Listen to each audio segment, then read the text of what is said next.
continente americano.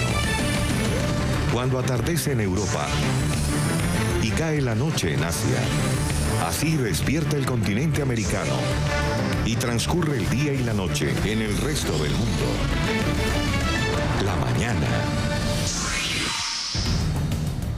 Y continúa la oleada de paquetes sospechosos en Estados Unidos. Han hallado un paquete en el restaurante, en las puertas del restaurante de Robert De Niro. Un paquete similar a los enviados a la CNN y a los políticos demócratas. Fue enviado a este restaurante, al Tribeca Grill de Nueva York, propiedad de este actor. El oscarizado actor ha vertido en varias ocasiones críticas al presidente de Estados Unidos, Donald Trump. La policía ahora investiga si el paquete está relacionado con el resto de estos dispositivos explosivos que el día miércoles hicieron noticia. Fueron enviados a figuras como Barack Obama, Hillary Clinton y el gobernador de Nueva York, Andrew Cuomo, entre otros.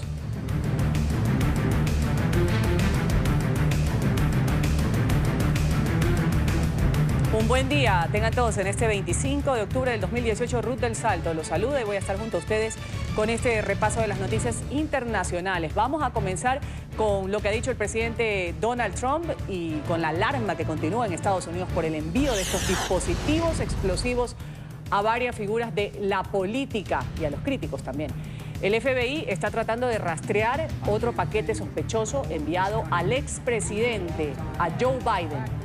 Cada una de las bombas estaba hecha con una tubería de PVC y con un temporizador digital para activar un detonador.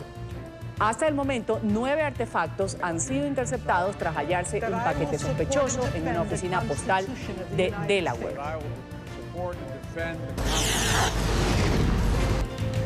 ¿Y qué ha dicho el presidente Trump sobre esto, sobre el envío de los paquetes con explosivos a varios líderes del Partido Demócrata? En medio de un mitin político en el estado de Wisconsin, el mandatario aseguró que su gobierno va a llevar a cabo una investigación agresiva. Trump calificó el hecho como un ataque a la democracia y apuntó contra los medios de comunicación, a quienes responsabiliza de emprender constantes ataques negativos en sus publicaciones. Además, ha instado una vez más a los votantes a que vayan a las urnas para resolver las diferencias. Hay una forma de resolver nuestros desacuerdos. Se llama pacíficamente en las urnas. Eso es lo que queremos, como parte de un esfuerzo nacional más amplio para salvar nuestras diferencias y unir a la gente. Los medios de comunicación también tienen la responsabilidad de establecer un tono civil y poner fin a la hostilidad interminable y a los constantes ataques negativos. Cualquier acto de amenaza de violencia política es un ataque a nuestra propia democracia. Ninguna nación puede tener éxito si tolera la violencia o la amenaza de violencia como método de intimidación, coerción o control político. Bueno, ya los líderes demócratas en el Congreso de Estados Unidos condenan las declaraciones del presidente Donald Trump, lo que ha dicho sobre el envío de paquetes explosivos a figuras de su partido. Aseguran que son palabras vacías. Según los políticos, el mandatario debe retractarse de sus declaraciones en las que justifica estos actos de violencia contra sus opositores y también a la prensa. Esto han dicho los demócratas. Hablamos ahora de la líder opositora venezolana María Corina Machado, que fue atacada cuando encabezaba un acto político en el estado de Bolívar. Machado fue abordada por sujetos que la atacaron a golpes y empujones y que usaron objetos contundentes contra ella y el equipo que la acompañaba en sus actividades en el interior del país. La exdiputada ha responsabilizado de este hecho al régimen de Nicolás Maduro. María Corina Machado ha sido blanco de ataques de seguidores oficialistas en varias ocasiones, mientras realiza conversatorios en sus recorridos por distintas regiones con un mensaje de cambio político en Venezuela. Porque la razón, la fuerza, la gente la tenemos nosotros. Y yo sé que algunos están hoy golpeados, heridos, despojados de sus pertenencias y eso sobre todo duele en el alma. Eso duele porque estamos viendo cómo la fuerza bruta, ordenada desde esta alcaldía delincuencial, de una gobernación mafiosa y de un estado forajido, cree que con esto nos van a detener o debilitar. Pues no han entendido nada. Y el secretario general de la OEA, Luis Almagro, ha condenado las agresiones contra la opositora venezolana. A través de su cuenta de Twitter, el alto funcionario ha hecho un llamado al régimen de Maduro para que cese la violencia en contra de la oposición. Asimismo, ha reclamado que haya seguridad para quienes se manifiesten en contra del gobierno. Condenamos ataque contra María Corina y exigimos a la dictadura de Venezuela condiciones de seguridad y cese de ataques contra su persona y su equipo. OEA con Venezuela. Nicolás Maduro ha negado haber financiado la caravana de migrantes hondureños que se dirige hacia Estados Unidos. El presidente de Venezuela llamó loco al vicepresidente de Estados Unidos, Mike Pence, por relacionarlo con este hecho. El hombre llegó a decir que esa caravana está siendo financiada por Venezuela, por el presidente Nicolás Maduro. Si no fuera porque lo dice un extremista, un loco extremista como Mike Pence, y lo peligroso que eso significa para la seguridad, uno solo se reiría de eso. Lo primero que provoca es risa y lo segundo es preocupación. Al menos 150 ciudadanos hondureños que pertenecían a la caravana migrante han regresado a su país por vía aérea procedentes de México. Dentro del grupo figuran cerca de 50 menores de edad. La primera dama de Honduras ha publicado un mensaje en Twitter en el que confirmó la noticia. En esta misma publicación aseguró que los migrantes van a ser atendidos a su llegada por las autoridades. Según fuentes oficiales, ya son más de 3.000 las personas que han desistido de continuar su camino hacia Estados Unidos. La audiencia judicial para decidir si Keiko Fujimori, hija del expresidente de Perú, Alberto Fujimori, y principal líder opositora, pasa a prisión preventiva por un presunto delito de activos, fue suspendida tras más de 13 horas de alegato entre la Fiscalía y la Defensa. La vista será reanudada para continuar discutiendo el día de hoy el ingreso en prisión de Keiko Fujimori mientras continúan las investigaciones sobre la financiación irregular de su campaña para las elecciones presidenciales del año 2011. El expresidente de Brasil, Luis Ignacio Lula da Silva, ha roto el silencio antes de la segunda vuelta electoral presidencial. Desde prisión, en donde paga una condena de 12 años por delitos de corrupción, ha enviado una carta a los votantes para que apoyen, ha dicho el candidato de su partido, a Fernando Haddad. En la misiva dijo que los brasileños no podían permitir que la desesperación llegue al país, a lo que calificó como una aventura fascista, haciendo referencia a la candidatura de Jair Bolsonaro. El asesinato del periodista saudí Jamal Khashoggi fue premeditado. Esto según la información que la Fiscalía General de Arabia Saudí ha recibido de Turquía sobre este caso ocurrido el pasado 2 de octubre en el consulado saudí en Estambul. Según las investigaciones, las indagaciones, los involucrados en este caso tenían intención premeditada de matar al comunicador. Las autoridades saudíes han cambiado su versión sobre los hechos en varias ocasiones. En un primer momento afirmaron que Khashoggi salió vivo del consulado, luego reconocieron la muerte del periodista el pasado 2 de octubre al asegurar que el reportero perdió la vida en una pelea en el interior del consulado. Un oso pardo fue rescatado en una central hidroeléctrica en China. Este animal cayó accidentalmente, quedó atrapado ahí en las instalaciones ubicadas en la provincia de Gansu, en el noreste del país. Un equipo de socorristas ha utilizado una excavadora para rescatar. Los miembros del personal de la Estación de Manejo de Recursos de Vida Silvestre llevaron al oso a una jaula, lo transportaron a un lugar seguro.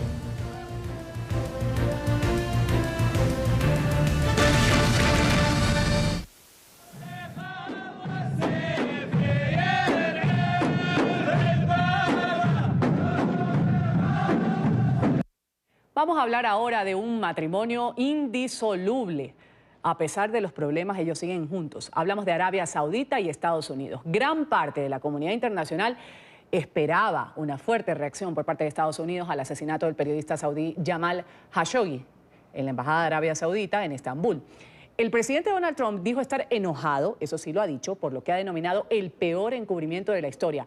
Sin embargo, aseguró que no va a permitir que esto afecte las relaciones entre Washington y Riad.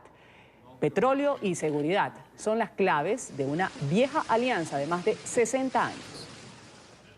Ni el escándalo ni las dudas sobre el asesinato del periodista saudí Jamal Khashoggi han logrado poner fin al idilio entre Estados Unidos y Arabia Saudita. Pese a que la Unión Americana anunció que revocaría los visados de los implicados en la muerte del periodista y evalúa imponer sanciones a los sospechosos, la relación se mantiene sólida y estable. Pero como un noviazgo que atraviesa por una situación difícil, el presidente Donald Trump, quien también tiene encima los ojos del mundo, ha tenido que mostrar cierta firmeza hacia su compañero y expresó sus críticas al reino petrolero al considerar que orquestó un plan para ocultar la muerte del comunicador. Aseguró que se trató del peor encubrimiento de la historia y aunque dijo estar enojado por el fallecimiento de Khashoggi, reiteró que no permitirá que las relaciones comerciales con Riad se deterioren. Miren, Arabia Saudí ha sido un gran aliado. Han sido uno de los mayores inversionistas en la historia del país, posiblemente el mayor. Están haciendo inversiones por cientos de miles de millones de dólares. Y eso representa muchos empleos, miles y miles de empleos. Así los lazos que lo mantienen apegado a la unión que data de más de 60 años siguen indestructibles. Y es que no solo se trata de los vínculos petroleros o la alta inversión en compra de armas por parte de los saudíes a Estados Unidos, valorados por el mismo Trump en 110.000 millones de dólares, sino que la conexión va mucho más allá. Es tan personal que, según los analistas, roza los límites del conflicto de intereses, pues Donald Trump, el empresario, antes de llegar a la Casa Blanca, vendió varios inmuebles a los saudíes y todavía, según él mismo lo ha dicho, gastan millones de dólares anualmente en sus proyectos inmobiliarios. Arabia Saudí, yo me las llevo muy bien con todos. Me compran apartamentos, gastan 40 o 50 millones. Se supone que no deben gustarme, me gustan mucho. Por su historia con los saudíes, la prensa ha insistido en su temor de que el asesinato de Jamal Khashoggi, exiliado en Estados Unidos, quien desapareció el 2 de octubre en Estambul, quede impune y que además influencie la actitud que tomarán otros estados en torno al crimen. Bueno, también esta alianza entre Arabia Saudí y Estados Unidos se debe en gran parte a un enemigo común que se llama Irán. Saludamos en nuestros estudios de Washington a Pablo Pardo. Él es máster en Economía Política también y corresponsal en Washington del diario El Mundo. Buen día, gracias por estar con nosotros, señor Pardo. Muchas gracias.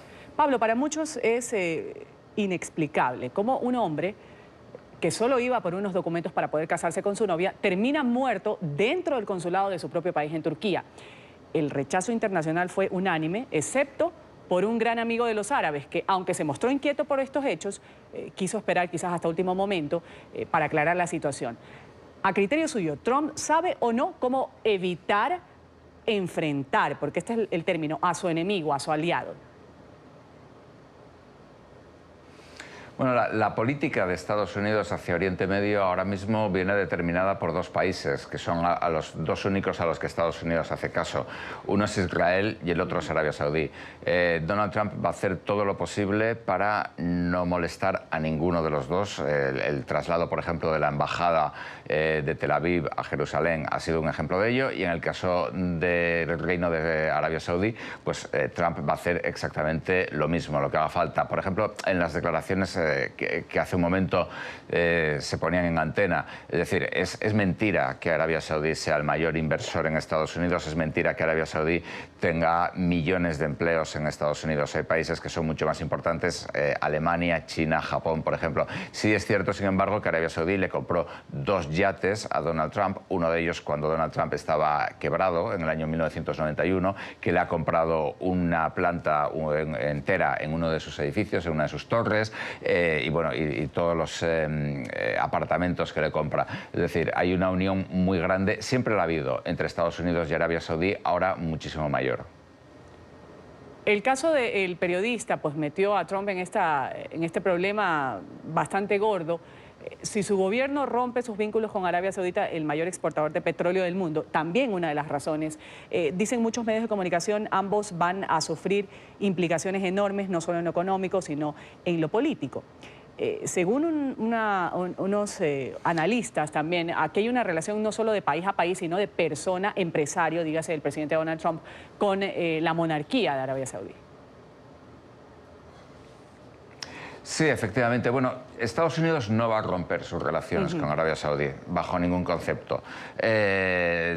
Arabia Saudí, y particularmente, como comentaban ustedes antes, en el contexto del enfrentamiento con Irán, Arabia Saudí es una pieza clave porque Irán es el enemigo tradicional de Arabia Saudí. Los vínculos entre Estados Unidos y Arabia Saudí son muy grandes, arrancan en 1945. Por ejemplo, hasta hace unos años a la familia real saudí la protegían directamente los soldados de Estados Unidos, no los soldados saudíes, con lo cual digamos que no va a haber una ruptura de relaciones en absoluto entre los dos países. Arabia Saudí también es muy dependiente de Estados Unidos. Arabia Saudí en esta crisis por primera vez ha mencionado que podría utilizar el petróleo como arma política. Rápidamente tuvo que dar marcha atrás porque precisamente el poder de Arabia Saudí como país exportador de petróleo es que es un país que puede aumentar y disminuir su producción, pero manteniendo la estabilidad del mercado. Si Arabia Saudí pasa a ser un factor de riesgo político más en el mercado petrolero, pierde este poder. Y luego, en último lugar, efectivamente hay una relación personal muy grande, no solamente entre Trump y Arabia Saudí, sino, por ejemplo, también hay una relación extremadamente grande entre el yerno de Trump, Jared Kushner, y el príncipe bin Salman, MBS. Los dos se hicieron amigos aquí en Washington, y como parte de esta, yo diría, completamente caótica administración, Kushner, que está a cargo de la política de Estados Unidos hacia Oriente Medio, desarrolló una relación personal muy estrecha con bin Salman. Es decir, podemos decir casi que son como dos príncipes, en cierto sentido, que se llevan muy bien. Con lo cual, digamos que las relaciones están interconectadas a todos los niveles, aunque de nuevo esto no es algo nuevo, es decir, la relación personal a todos los niveles entre Arabia Saudí y Estados Unidos lleva verdaderamente décadas, y lleva décadas además a través de esta ciudad, a través de Washington, por medio de actividades de cabildeo, de eventos, de relaciones personales, de todo tipo de cosas. Pablo, ¿alguna implicación política puede traerle el presidente Trump esto de primero decir que la monarquía no sabía nada del asesinato, luego decir que ha habido un encubrimiento enorme con la muerte del periodista? ¿Le puede traer algún tipo de implicación política a Donald Trump o no? En principio, por ahora parece que no se lo está trayendo, porque la base de Donald Trump apoya a Donald Trump pase lo que pase. Y Donald Trump está jugando esta baza, que es una exageración sobre el poder económico de los saudíes, las inversiones que tienen en Estados Unidos, etcétera, que sí tienen inversiones muy grandes, pero no son tan grandes como ellos dicen. La venta de armas. Donald Trump no ha firmado un acuerdo para vender ni una bala a Arabia Saudí. Los 110.000 millones de los que habla constantemente son acuerdos de venta de armas que firmó su predecesor, Barack Obama, y acuerdos en los que los saudíes expresan su intención de comprar armas, pero ellos no han firmado ni una sola compra de armas de Estados Unidos. Con lo cual, digamos que no parece que vaya a tener demasiadas consecuencias, salvo que en el reino de Arabia Saudí sí se produzcan cambios políticos, que bin Salman pierda poder, etcétera. En ese caso sí podría tener implicaciones, pero más, digamos, a un nivel geoestratégico. En términos de política, parece muy improbable que Trump vaya a perder popularidad. De hecho, su popularidad ahora mismo está en los máximos desde que llegó a la Casa Blanca. Vamos a agradecer. Pablo Pardo ha estado con nosotros, máster en Economía, Política y también corresponsal en Washington de diario El Mundo. Muchas gracias, Pablo. Un buen día para ti. Muchas gracias. Gracias.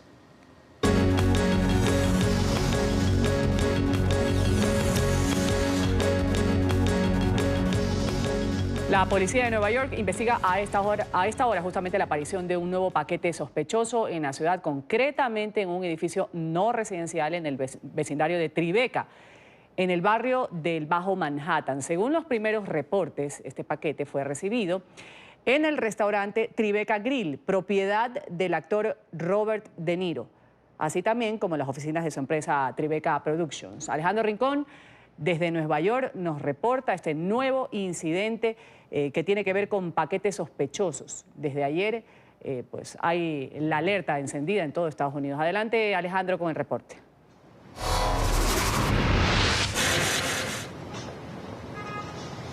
Hola Ruth, televidentes del Canal de las Américas. Lo último que sabemos alrededor de este nuevo descubrimiento de un paquete sospechoso es que aproximadamente a las 4:30 de la madrugada de este jueves, hora local de la ciudad de Nueva York, en el departamento de recepción de correo de esa edificación en el sector de Tribeca, fue detectado este paquete sospechoso.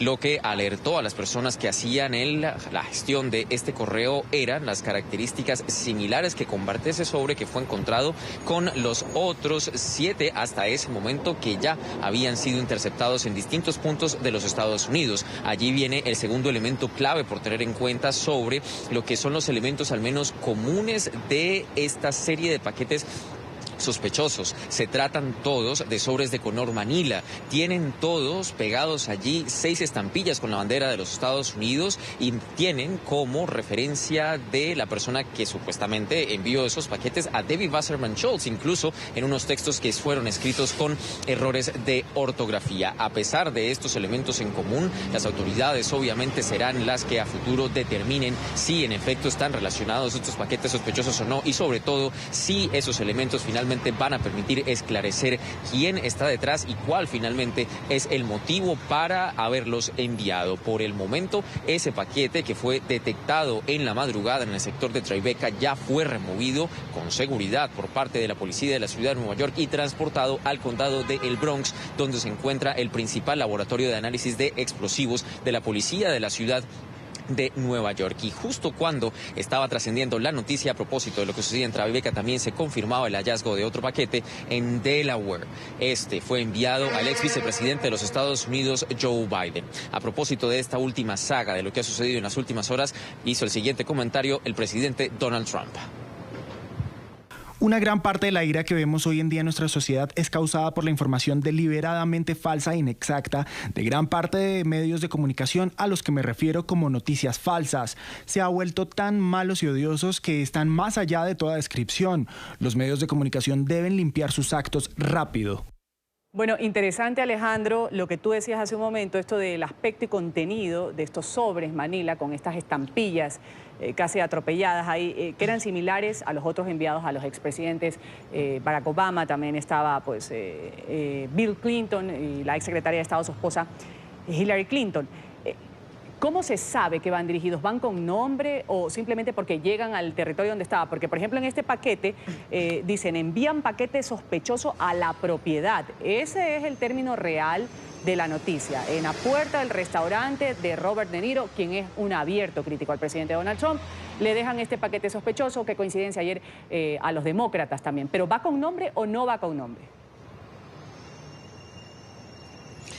Ruth, hasta el momento los paquetes que han sido interceptados sí tienen escrito el nombre de la persona a quien van dirigidos. En el caso de los dos últimos que han trascendido, por ejemplo, el de Delaware y el de Nueva York, ambos tenían en ese rótulo los nombres de cada una de las personas a las que se les enviaba. Por una parte, el ex vicepresidente Joe Biden y también Robert De Niro. Y similarmente, en los otros 7 paquetes, ese era el mismo modo. Se iba dirigido a una persona en particular. Hay otro elemento clave también por destacar, y es que justo en la última conferencia de prensa entregada por las autoridades aquí en la ciudad de Nueva York se advertía ya la posibilidad de que existiesen más paquetes alrededor de cualquier punto del país, y por eso es que ahora mismo las autoridades incluso no descartan la posibilidad de que en las próximas horas puedan seguir apareciendo otros paquetes que ojalá sean interceptados a tiempo. Ruth.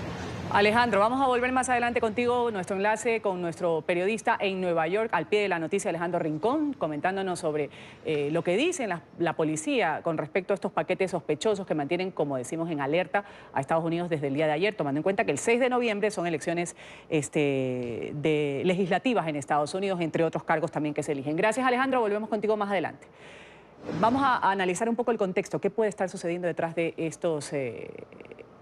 estas amenazas de atentado, por decirlo de alguna forma. En Washington, D.C. ya nos acompaña Stephen Donahue, él es director de McClarty Asociados y ex asesor de seguridad de la Casa Blanca. Gracias por estar con nosotros, señor Donahue. Un buen jueves. Buenos días, Ruth. Entonces, ¿qué puede estar pasando, señor Donahue? ¿A qué debe esta oleada de sobres sospechosos? Bueno, son artefactos explosivos que podrían, si hubiesen estallado, podrían llevarse a cabo asesinatos políticos, que es algo que en este país no se ha visto en siglos. Así que esto es bastante serio por el hecho de la posibilidad de que esto hubiese estallado y hubiese matado a uno de estos líderes políticos. Dos expresidentes estuvieron en riesgo, un vicepresidente, una secretaria de Estado y senadora, otros 2 miembros de la Cámara Baja. Así que es un tema serio y no sabemos todavía, las investigaciones siguen, comenzaron inmediatamente después del primer paquete. Hace 2 días llegó a la casa del señor Soros, pero las investigaciones van a revelar mucho y yo creo que con base a lo que sabemos hasta hoy, esto probablemente es una persona o un grupo de personas, una red de terroristas domésticos que están haciendo terrorismo político con base al discurso que algunos de los republicanos, incluso el señor presidente, ha hecho contra estos líderes políticos del Partido Demócrata, quienes han estado animando a las bases demócratas para salir a las elecciones y tratar de cambiar el Congreso de ser bajo el liderazgo republicano a un liderazgo demócrata. Sí. Hemos visto en las audiencias para la Corte Suprema y en toda la campaña, un nivel de discurso muy politizado, muy brusco, que ha causado que algunos aparentemente hayan tomado la decisión de actuar de una manera violenta para llevar a cabo sus posiciones políticas, que es algo que aquí en los Estados Unidos no se ha visto. Exacto, no se había visto antes. Stephen, usted dice podría ser o tratarse de terrorismo doméstico. A mí lo que me sorprende es, siendo Estados Unidos el búnker que es en materia de seguridad, y usted también, pues siendo un experto en seguridad, me puede quizás ampliar esto, ¿cómo es que la policía todavía no da con estas personas que están ocasionando este terrorismo doméstico? Ya hemos hablado que han pasado más de 24 horas, en total creo que son 7 amenazas que podrían haber concluido en una situación desagradable o peor o trágica. Siguen mandando como si yo voy a dejar una carta, una correspondencia y la dejo aquí, ¿Es tan difícil dar o investigar o dar con la pista de quienes están ocasionando este terrorismo doméstico? Bueno, recuerde que son menos de 2 días desde que el primer artefacto se encontró en la casa del señor Soros en Nueva York. Y estos son, pero también han habido artefactos en Florida, en California y además otros en Nueva York y en Washington. Creo que esta investigación sigue y yo espero, por el hecho de que se han capturado todos estos artefactos con los sobres, estarán haciendo las investigaciones detalladas de dónde fueron comprados los elementos que se usaron para estos artefactos, dónde se mandaron los sobres, desde dónde se mandaron los sobres que fueron por el correo. Van a investigar usando el video de los lugares, las casas de la familia Obama y de la familia Clinton, para ver quiénes han llegado, quiénes han pasado por ahí, quiénes han entregado sobres, porque hay algunos que usaron mensajeros en vez del correo. Y con base a eso estarán investigando los detalles del caso para desarticular la red. A mí me sorprendería si no encuentran los detalles de la investigación, los que participaron, si es uno solo o si es una red, dentro de 24 o 48 horas.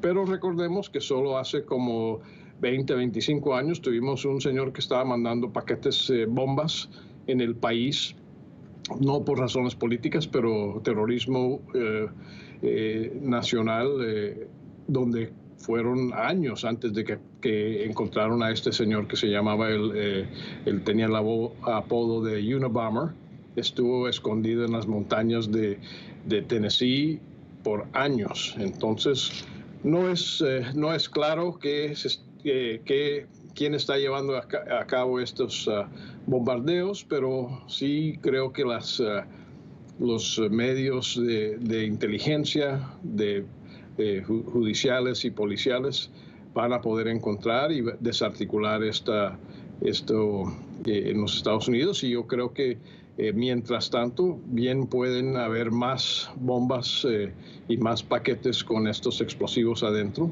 Ya tenemos 9 artefactos en 8 diferentes lugares, así que el conteo sigue para arriba y el país está en alerta y ya todos están viendo los paquetes que llegan a sus oficinas y sus casas para ver si tienen el mismo tipo de mensaje, el mismo tipo de sobre, como se ha usado en los casos que hemos visto hasta ahora.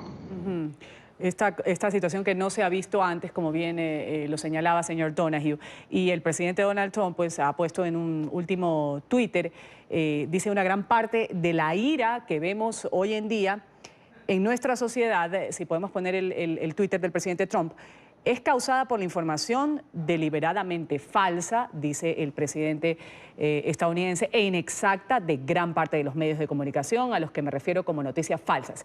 Se ha vuelto tan malos, tan odiosos, que están más allá de toda descripción. Los medios de comunicación deben limpiar sus actos de forma rápida.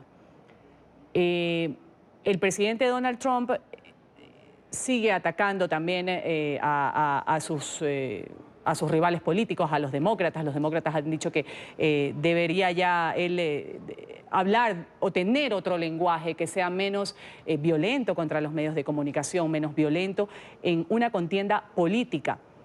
Hace un momento lo decíamos, quizás ha habido, pues, se han subido de tono, tanto demócratas como republicanos, estamos a puertas del 6 de noviembre.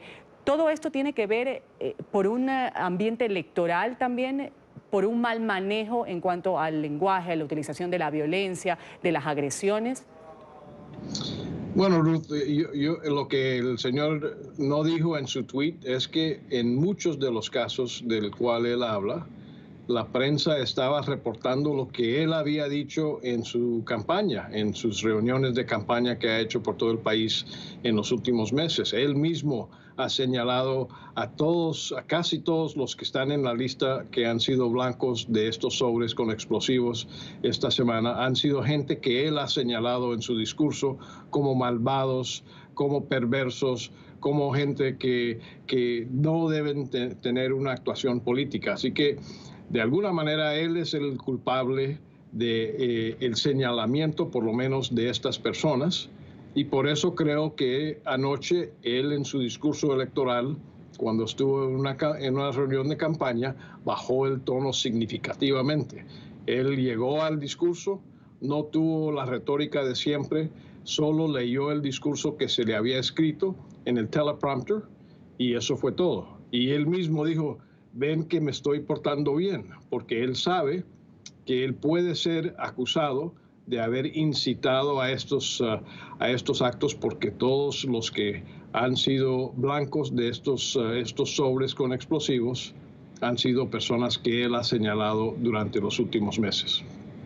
Vamos a agradecer a Stephen Donoghue, director de McClarty Asociados y ex asesor de seguridad de la Casa Blanca. Ha estado con nosotros en NTN 24 para hablarnos sobre esta oleada de paquetes sospechosos que se ha venido dando desde hace un día y medio aproximadamente en Estados Unidos. Gracias por haber estado con nosotros, señor Donoghue. Un buen jueves. Muchas gracias, Ruth. Y aquí hacemos una pausa en la mañana de NTN 24. Enseguida regresamos con las declaraciones y la noticia de lo que fue el ataque en Venezuela. A la líder opositora María Corina Machado fue agredida física y verbalmente. Ya volvemos con este reporte. Ya regresamos con La Mañana.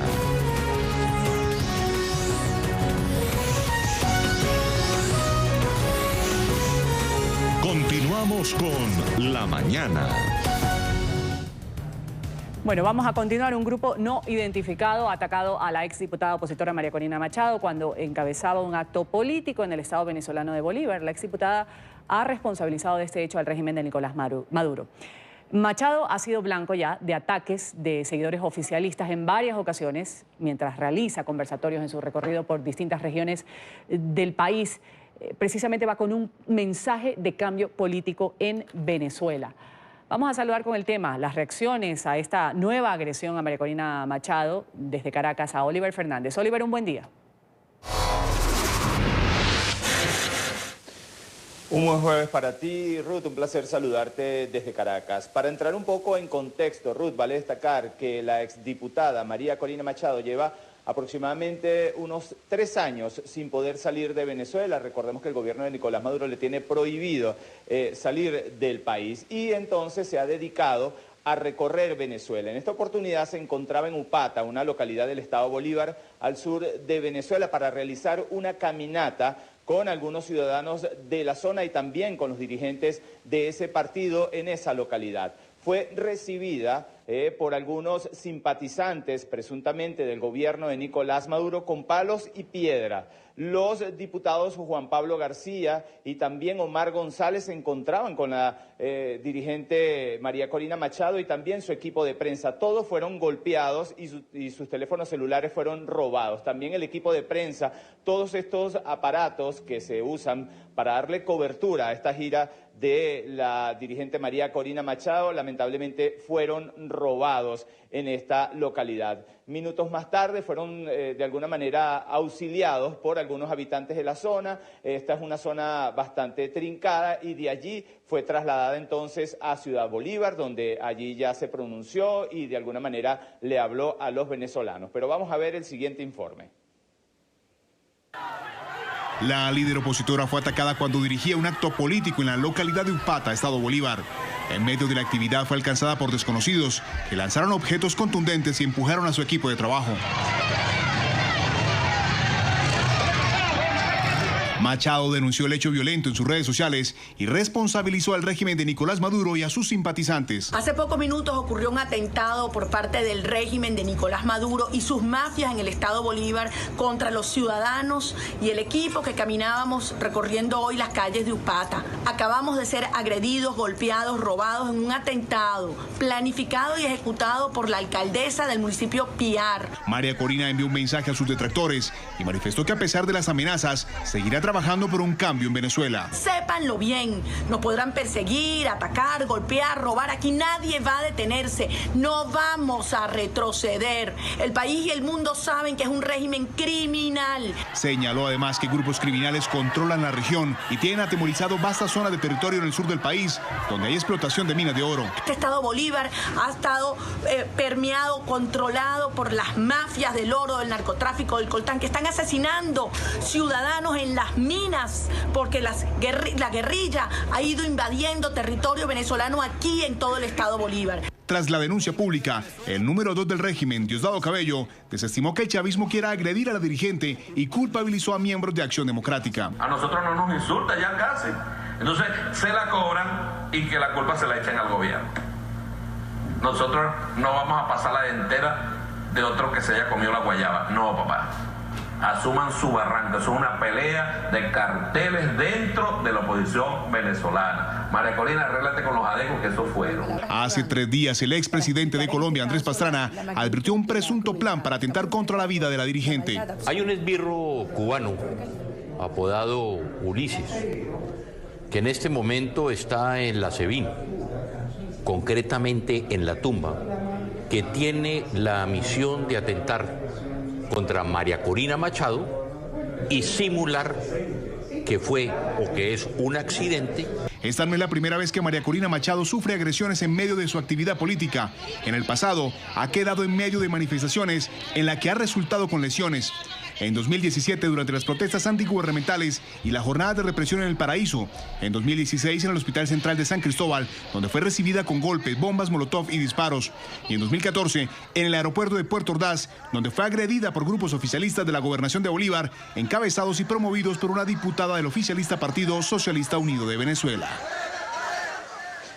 Ruth, la reacción no se hizo esperar por algunos líderes opositores, también por el secretario general de la Organización de Estados Americanos, Luis Almagro, quien, palabras textuales, exigió a la dictadura de Nicolás Maduro al cese de la represión o de alguna manera de la agresión en contra de María Corina Machado. También El líder opositor venezolano, Enrique Capriles Radonsky, condenó este hecho. Dijo que las calles de Upata no son del Partido Socialista Unido de Venezuela, sino que son de todos los venezolanos. Y la embajada, la cuenta en Twitter de la Embajada de los Estados Unidos en Venezuela también se pronunció. Dijo que se sienten consternados por esta agresión hacia la exdiputada María Corina Machado y que las ideas siempre son más fuertes o van a ser más fuertes que la fuerza bruta. Veamos. Condenamos ataque contra María Corina y exigimos a la dictadura de Venezuela condiciones de seguridad y cese de ataques contra su persona y su equipo, OEA con Venezuela. Estamos profundamente consternados en relación al ataque en contra de María Corina Machado y otros funcionarios durante un evento hoy en el estado Bolívar. La violencia nunca es la solución. Las ideas son siempre más fuertes que la fuerza bruta. Repudiamos y condenamos la violencia el día de hoy en Upata contra María Corina Machado y el grupo político que le acompañaba. Las calles de nuestra Venezuela no son del PSUV y cualquiera tiene el derecho a recorrerlas. Bueno, justamente también Oliver, para no dejar de citarlo, hace pocos minutos el senador republicano por el estado de la Florida, senador estadounidense Marco Rubio, también se ha pronunciado en su cuenta de Twitter, ha dicho indignante ataque contra la líder opositora María Corina, en la cuenta de ella, miembros de su equipo y los diputados. Mi solidaridad con ellos, estos actos no pueden quedarse impunes. Te agradezco este paso desde Caracas. Oliver, vamos más adelante a seguir hablando sobre lo que sucede y las reacciones que se van dando en torno a este nuevo hecho de violencia en contra de quienes están del lado de la oposición de Nicolás Maduro. Gracias. Buenos días, Ruth. Y en otras noticias, un juez del estado de Washington ha declarado inconstitucional parte de una orden firmada por el presidente Donald Trump que pretendía quitar ayudas a beneficios federales a territorios santuario. Para la justicia es inconstitucional retirar estas subvenciones. En la capital estadounidense vamos a saludar a Emiliana Molina, quien tiene el reporte a esta hora. Emiliana, adelante.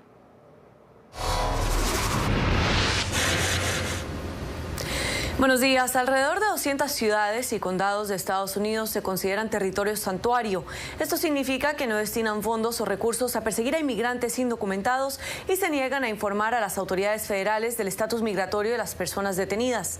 El magistrado Richard Jones emitió la orden en respuesta a una demanda presentada en marzo de 2017 por las localidades en Oregon y Washington. En el documento judicial, los demandados, el fiscal general Jeff Sessions y la secretaria de Seguridad Nacional Kristen Nielsen, han intentado privar a las ciudades santuarios de fondos federales bajo la administración de Trump. El presidente intentó interrumpir esos fondos mediante una orden ejecutiva, pero en octubre de 2017 un juez de Chicago dejó sin efecto esa decisión al considerar que el mandatario no puede determinar los presupuestos municipales, una resolución respaldada por otro juez federal en California. El pasado agosto, una corte de apelaciones de California también declaró inconstitucional la orden ejecutiva de Trump, que amenaza con negar fondos a las áreas santuario, pero añadió que el tribunal inferior de ese estado fue demasiado lejos cuando bloqueó la medida en todo el país. Desde Washington, Emiliana Molina, regreso al Centro Internacional de Noticias. Emiliana, gracias por ese reporte. 3 policías de Miami han sido detenidos bajo cargos de narcotráfico. Una investigación encubierta ha logrado llegar hasta los agentes que ya tuvieron su primera comparecencia ante un tribunal. ¿Qué han dicho? En Florida, Paola Serna tiene el reporte a esta hora. Paola. Hola, ¿qué tal, Ruth, televidentes? Buenos días. Pues les comento un poco sobre esta investigación. Es una investigación federal que involucró al FBI, quien trabajó en conjunto con las autoridades de la policía de Miami. De acuerdo a lo que se ha conocido hasta ahora, los 3 agentes, Shorton Harris, Kelvin Harris y James Archibald, pues se les acusa de conspiración para posesión y distribución de cocaína mientras portaban armas. Se ha conocido que estos 3 agentes actuaban algo así como un círculo de protección para la distribución de drogas aquí en la ciudad de Miami. Los 3 fueron detenidos, ya comparecieron ante un juez y por lo menos a 2 de ellos, a Kelvin Harris y a James Archibald, les fueron fijadas fianzas por sobre los $200,000. La fiscalía dijo el día de ayer o manifestó su gran preocupación porque justamente justamente los agentes de la ley que deben velar por la protección de la ciudadanía pues estén involucrados en este tipo de casos de protección a una banda de narcotraficantes para que pudieran distribuir la droga. Los agentes permanecen detenidos, se ha dicho también por parte de los abogados que buscarán nuevamente defenderse y hacer apelaciones sobre los cargos que les han sido impuestos hasta este momento. Ha habido reacciones por parte también, lógicamente, de la comunidad frente a lo que ha ocurrido, frente a estas acusaciones que enfrentan los 3 agentes de la ley de la ciudad de Miami. Es por ahora la información, doy paso a los estudios centrales. Muy buenos días.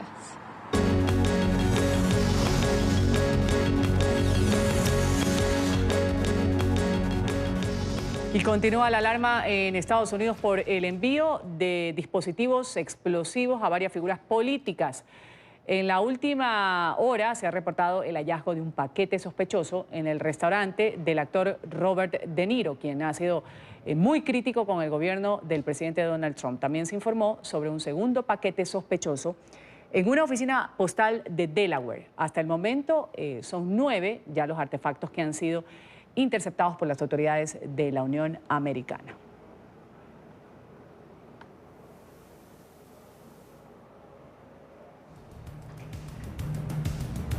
¿Cómo amanece en Nueva York? Enseguida pues nos lo reporta Alejandro Rincón, cómo se dan las actividades de los neoyorquinos cuando se conoce esta noticia, cuando ya van casi 2 días que hay pues un nervio generalizado, si se puede decir así, con este envío de estos sobres que según la policía pues podrían contener explosivos. Alejandro Rincón, desde un sector de Nueva York. Alejandro.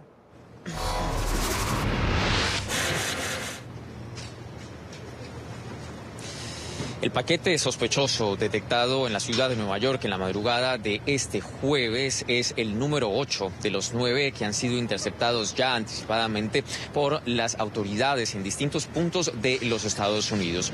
Las autoridades locales de la ciudad de Nueva York han precisado por ahora que el paquete sospechoso detectado en el sector de Tribeca comparte características similares con los otros que han sido detectados en el transcurso de esta semana. En particular, las características que llaman la atención de las autoridades son sobres de Manila con 6 estampillas con la bandera de los Estados Unidos y también con rótulos de color blanco que tienen un mismo nombre como presunta dirección de destino, en este caso David Wasserman Schultz. Las autoridades, sin embargo, no han asegurado todavía que estas características similares o compartidas indiquen que sea una misma o varias personas las que estén detrás del envío de estos artefactos que en el caso de la ciudad de Nueva York están ahora en el condado del Bronx en un laboratorio de análisis de explosivos que hace parte de la policía de la ciudad de Nueva York y es justamente esa la investigación la que permitirá esclarecer qué está sucediendo alrededor de estos paquetes, quién los envía, cuál es su motivo y sobre todo cuál es finalmente su punto de origen.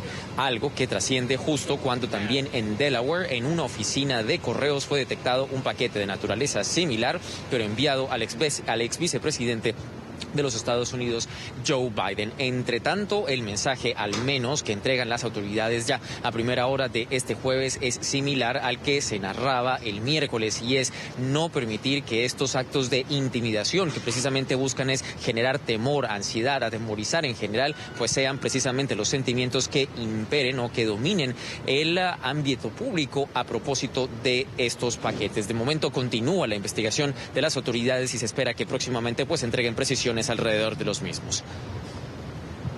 Gracias, Alejandro, por ese reporte desde Nueva York. Vamos aquí a un nuevo corte comercial en la mañana de NTN 24. Enseguida más información para ustedes.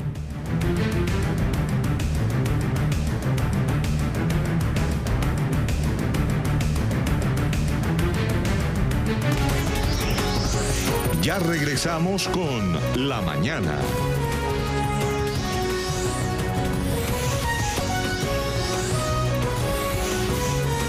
Continuamos con La Mañana.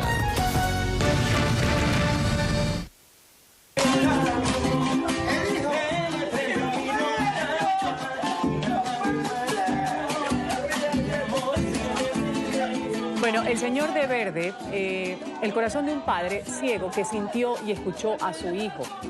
El señor de celeste el joven venezolano Wilder Balbuena, que sorprendió a su familia al volver a casa de visita luego de pasar una temporada en el extranjero. Él le cantó una serenata a su padre en la puerta de su casa. Este ha sido un reencuentro muy emotivo. El joven abrazó a sus padres, a su familia, mientras seguía cantando.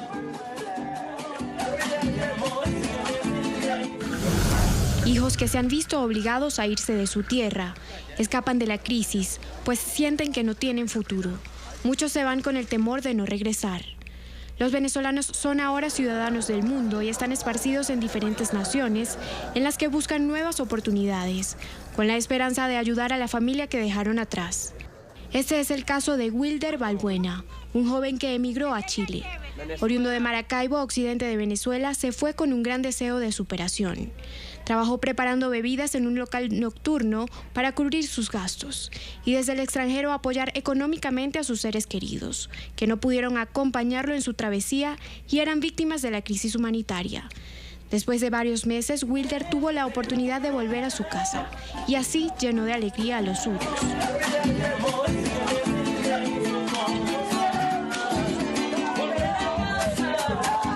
Su papá, quien no puede ver, supo al oírlo que su hijo había regresado. Y ha sido ese abrazo que se ha viralizado, el que ha llenado de esperanza a todos esos inmigrantes venezolanos que anhelan un día no muy lejano poder reencontrarse con esos a quienes tanto aman y con la patria que los vio nacer. Bueno, Wilder Balbuena, jovencito, además vive en Chile. Ha regresado a Maracaibo, en Venezuela, para encontrarse un tiempito, pasar unos días con sus padres. Wilder, bienvenido a la mañana de NTN 24. Hola, buenos días, muchas gracias por la invitación. ¿Por qué salió de su país? Debido a las circunstancias y lo difícil que es en estos momentos, digamos, sobrevivir aquí en mi país, pues. Sobrevivir y además, no solo usted, sino sacar adelante a una familia entera. Sabemos que tiene una niña de 3 años que le tomó casi 10 días ir hacia Chile. ¿Salió con un plan desde Venezuela o cómo lo hizo?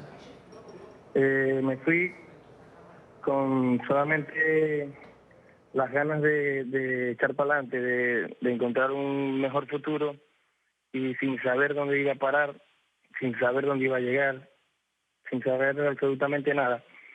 Solamente con la fe en Dios de que me iba a ir mucho mejor, me iba a ir bien y que algún día tenía que regresar a mi tierra. Así sea, por lo menos vine de visita, pero quiero que la próxima vez sea ya indefinidamente, cuando ya sea la Venezuela de antes. ¿Qué hace, Wilder, usted en Chile? ¿Cómo es su vida allá? Mi vida allá, tengo casi 2 años y allá me dedico, soy bartender, trabajo en una vida nocturna, pero gracias a Dios ha marchado todo como he querido, he logrado todo lo que he querido.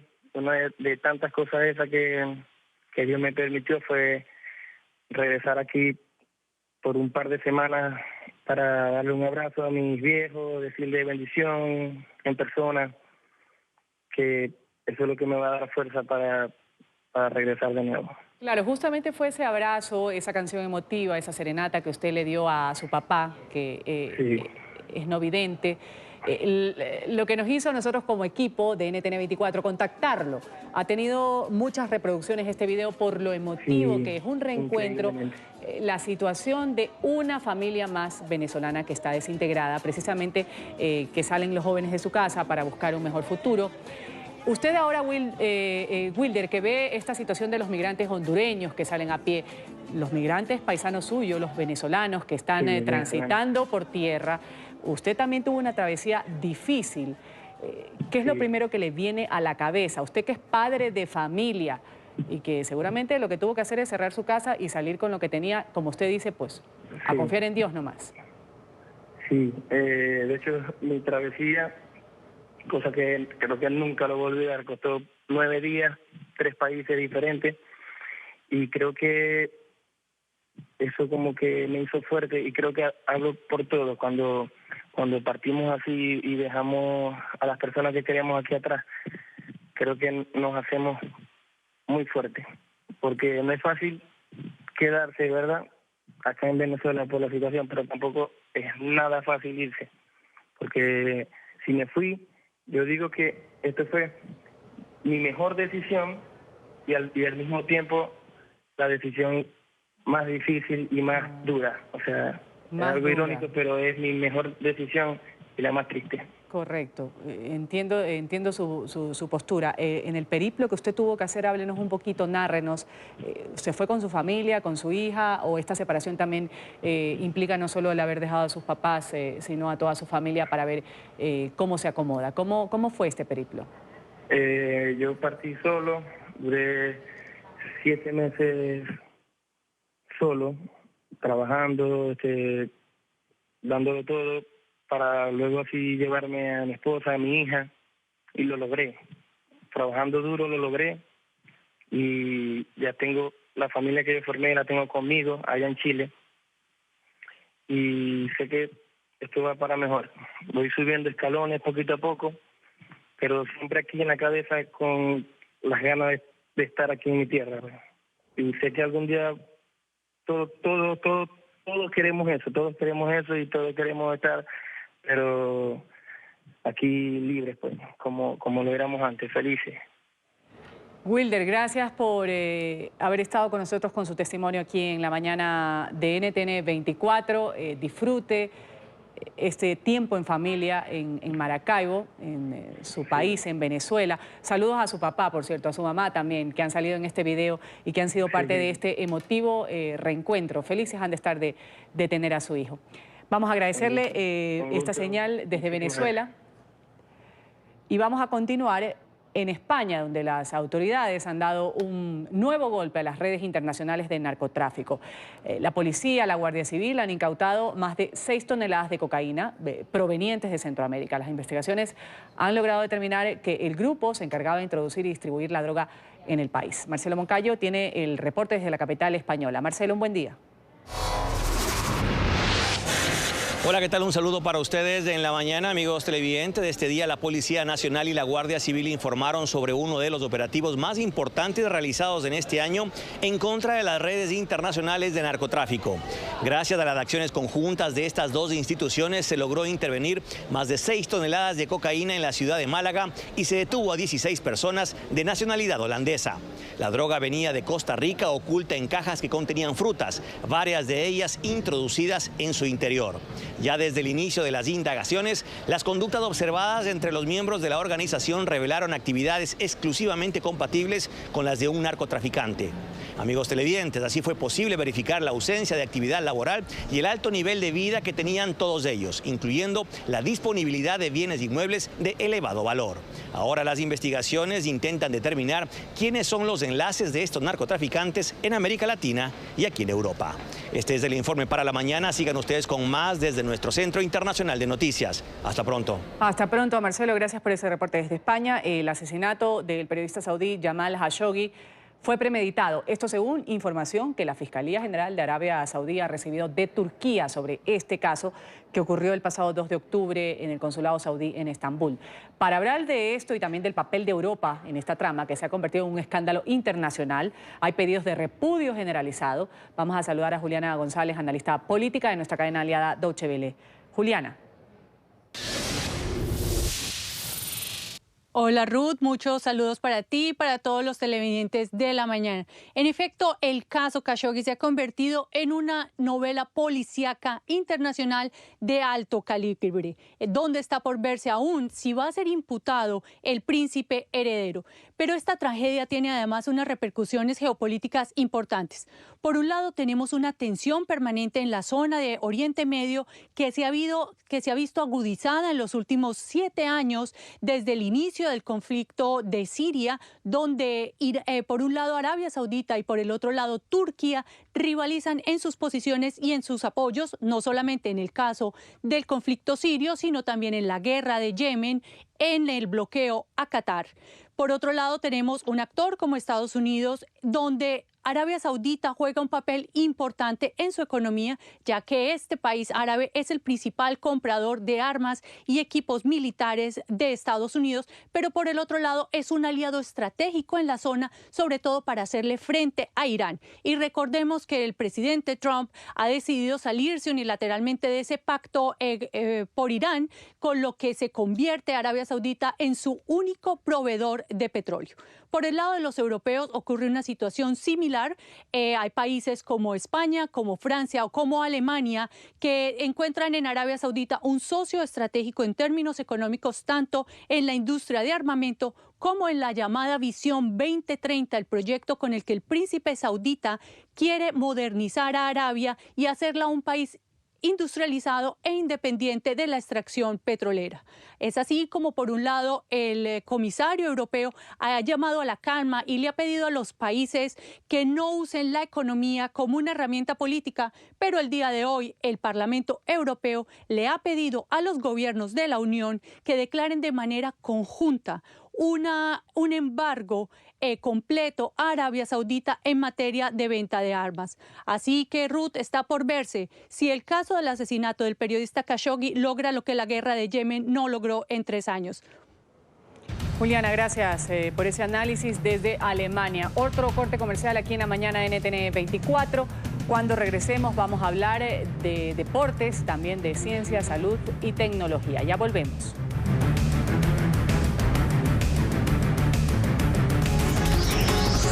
Ya regresamos con La Mañana.